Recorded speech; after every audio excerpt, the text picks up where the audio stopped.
Hi, my name is Jay Patel. I'm a student at UC Berkeley taking Professor Lavian's IEOR 190G class on the smartphone patent war. This entire semester, we've all made videos and tweeted about different companies and different patents that apply to the smartphone patent war.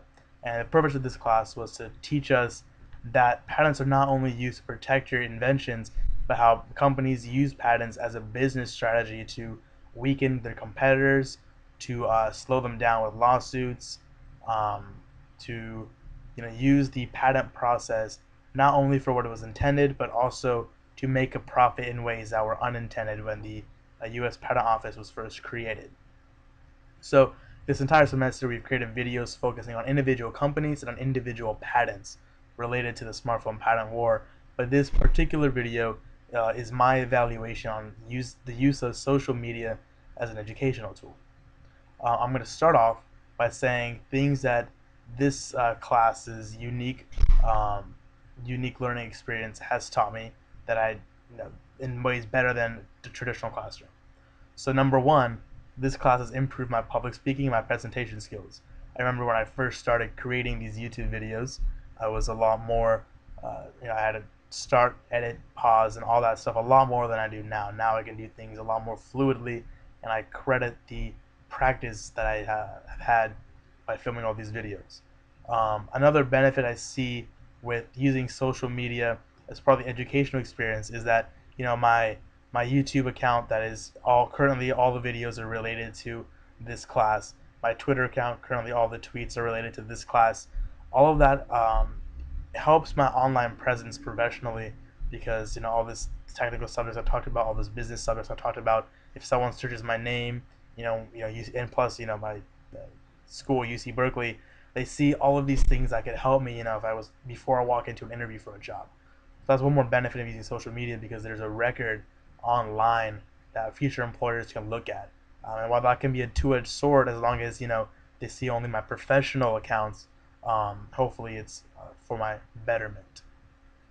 Um, and yeah, and also this class is encourage the use of social media like Twitter and YouTube that I've read that many companies look at. Many companies look at how many followers you have on Twitter, what your online presence is before they bring you on board, especially for marketing positions, where people want to see, where employers want to see what kind of pull you have before you come to the company. If you tell them you're really influential, if you can back that up with a number on Twitter, a number on YouTube, it's a lot more beneficial to your case than if you just say these things without these numbers to back them up. And so, creating a Twitter account or a YouTube account that helps you further this, it's a step that people you're competing with for these jobs may not have taken before applying.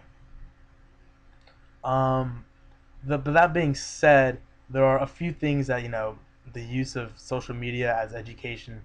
A few things we kept in mind.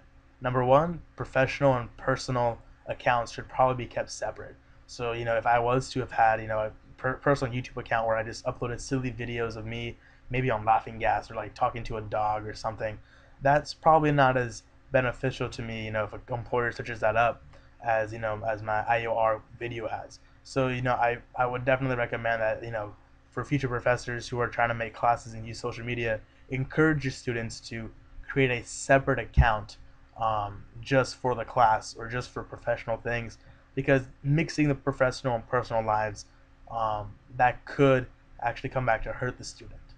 And that's one of the reasons why I think Facebook should in general be kept separate from the using social media as an educational tool, because Facebook is so personal. There's so much data that is so easily found on Facebook. Your pictures, where you've gone, where you visited, all these things that could, adding professional stuff into it, it's not going to help.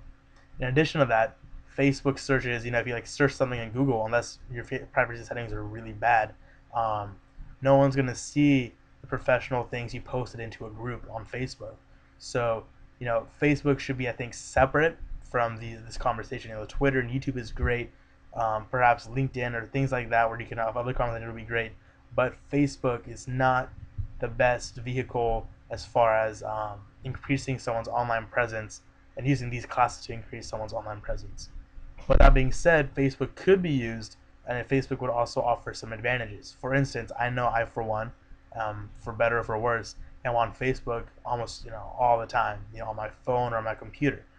And if for a class like IEOR 190G, if we all uploaded our videos and maybe like posted status comments or whatever within like a group just for our class, it'd be a lot quicker. It'd be a lot, I would personally respond a lot quicker, and that this topic would always be on my mind as opposed to if I had to search through all these YouTube videos. So that's one thing is response times would increase, and there'd always be this continuous dialogue going on throughout the day because students are just always on Facebook. In addition to that, um, in addition to that, uh, Facebook would help with the with that, but at the same time, the whole privacy issues related to Facebook is not a good idea to I think link it to a class like IR 190G. The internet itself is great for homework assignments. PIATS is great for all kinds of classes, math, science, or humanities. However, social media is a lot better, I feel like, for business and humanities classes because they inherently, these kind of classes have more discussions and they have more multifaceted opinions and more assumptions, and there's more things of color than in just a math or science class. I don't think math would really benefit from social media. Science could if it related to Twitter and YouTube, but posting in a group about science on Facebook wouldn't really help. So I would, if it's for professors who are potentially watching this video, I would recommend that if you're going to use social media for your classes, and if you're going to use Facebook, I would say it'd be better off if it was a humanities class or business class. Um, that being said, social media has, allows us to respond in real time to current happenings in the news and the current events. Social media is a great way to uh, combine different parts of the internet and in order to encourage a collaborative discussion. Um, and so with that, I end this video. And I see the future of social media as positive as far as education goes, as long as it's used in the right way and as long as there's a clear separation between one's personal account and one's professional/school account. Thank you for watching this entire semester, and I hope you have a fantastic summer.